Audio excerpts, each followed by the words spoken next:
Salut tout le monde, j'espère que vous allez bien. En ce qui me concerne, ça va plutôt pas mal. Alors comme d'habitude, on met les petits pouces, on s'abonne, on pose des questions et blablabla et blablabla. Des questions, j'y répondrai avec plaisir. Alors aujourd'hui, nous allons faire une quiche. En ce moment, je suis en mode quiche, hein, donc j'en ai fait une hier. J'ai fait suffisamment de pâtes pour deux, donc voilà. Aujourd'hui, je vais faire une quiche avec des lardons, des champignons, des échalotes et du fromage. À la base, c'est une base de quiche lorraine, on va dire, mais ce n'est pas une quiche lorraine parce qu'il y a d'autres choses dedans. Donc pour ce faire, évidemment, il vous faut de la pâte. Je vous conseille de la refaire vous-même, hein, elle sera bien meilleure que celle que vous achetez. Et donc j'ai des échalotes, des lardons, des champignons. Là j'ai un mix de fromage parce que j'avais un mix de fromage à passer dans mon frigo.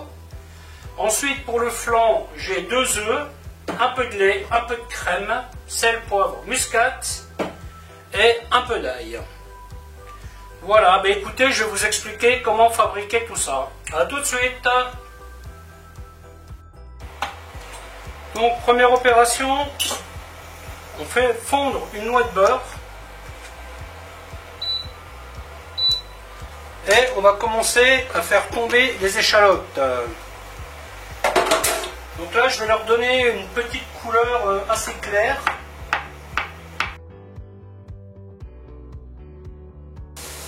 Si vous avez des lardons plus gros que ça, vous pouvez les mettre quasiment en même temps, hein. Mais ça, ce sont des lardons allumettes qui vont cuire très très vite, hein. Donc je préfère commencer la pré-cuisson des échalotes avant de les rajouter. Moi, c'est un appareil à clafoutis que je fais, hein, je mets un peu de farine dedans. Ce n'est pas obligatoire, hein, mais il se trouve que j'aime ça. Donc, je ne vais pas me gêner. Ensuite, 1 décilitre de crème, 1 décilitre de lait, un peu d'ail. On met les lardons. Dans le flan, un peu de noix de muscade, du poivre,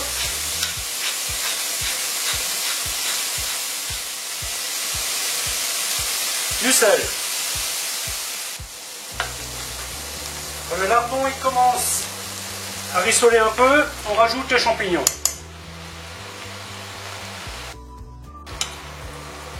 Si vous voyez que vos champignons ont tendance à noircir un peu, vous pouvez y mettre du vin blanc. Le vin blanc est un antioxydant, donc il va maintenir les champignons avec une belle couleur.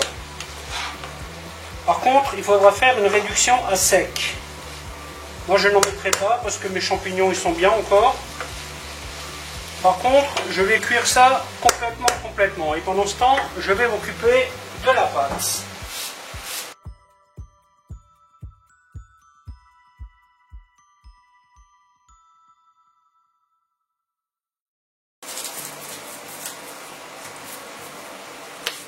Et voilà, maintenant cuisson à blanc, 15 minutes à 160 degrés. Alors concernant la garniture, je fais une évaporation à sec. Vous voyez, j'élimine tout liquide qui sera au fond. Et ensuite, nous allons le laisser tempérer un peu avant de finir la quiche. N'ayez pas peur si ça rissole un peu, hein, parce qu'une fois que l'eau est partie, vous entendez un petit grésillement, c'est tout à fait normal. Donc voilà, l'évaporation est quasi complète. Maintenant, j'y mets du persil. Voilà, réduction à sec faite. Maintenant, on va laisser tempérer ça tranquillement, 5 à 10 minutes. Le fond va bientôt être pré-cuit. Et après, on va terminer la quiche.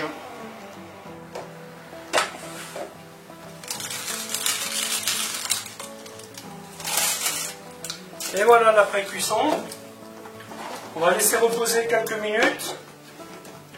Et ensuite, on va terminer. Et puis, on va mettre ça au four. Alors, au four, il faut compter 30 à 40 minutes à 180 degrés. Donc maintenant tout a reposé un peu. Le moment est venu de finir la quiche. Voilà, ensuite on met l'appareil par-dessus.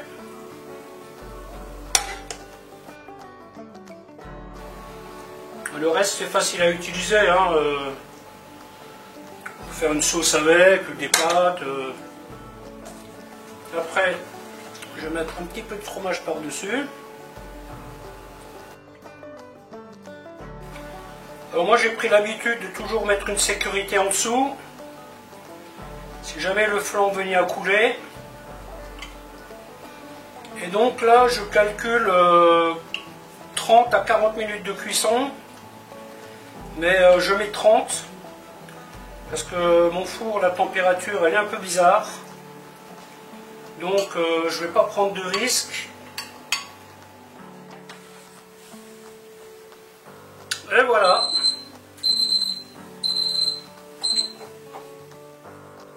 Nous sommes à 30 minutes de cuisson à 180 degrés. Concernant le flan, si vous avez un doute, normalement, on met 2 petits œufs pour 200 g de liquide. Vous pouvez en mettre un, mais si vous avez un gros, c'est mieux, parce qu'en fait, votre flan va rester un peu plus soft. Celui-là, c'est un flan qui va être costaud, en fait. Et moi, ça m'arrange, parce que ça me permet de couper de belles tranches. Maintenant, je vais la laisser tirer quelques minutes. Et après, je vous montre comment la démouler. Vous prenez un torchon et vous le posez sur votre main et sur votre bras. Ensuite, vous glissez la quiche. Vous voyez?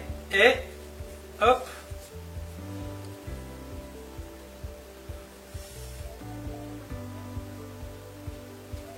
Et donc, l'idée, c'est d'attraper le fond. Hop.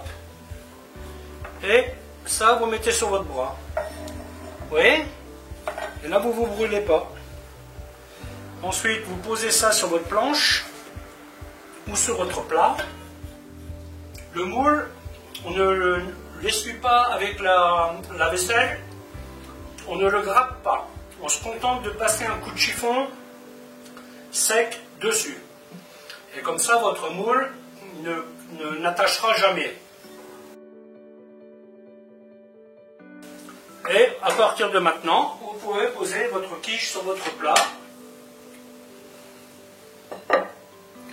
Plat que voici. Et voilà. Alors faites attention à la pâte, parce que c'est quand même une pâte qui est un peu fragile. Hein. Essayez de ne pas trop la brusquer. Et puis voilà, il n'y a plus qu'à couper, manger, et puis c'est voilà. Ok, bah écoutez, la vidéo va se terminer ici. En espérant qu'elle vous aura plu. Alors je vous dis à bientôt pour une autre recette. Bye bye.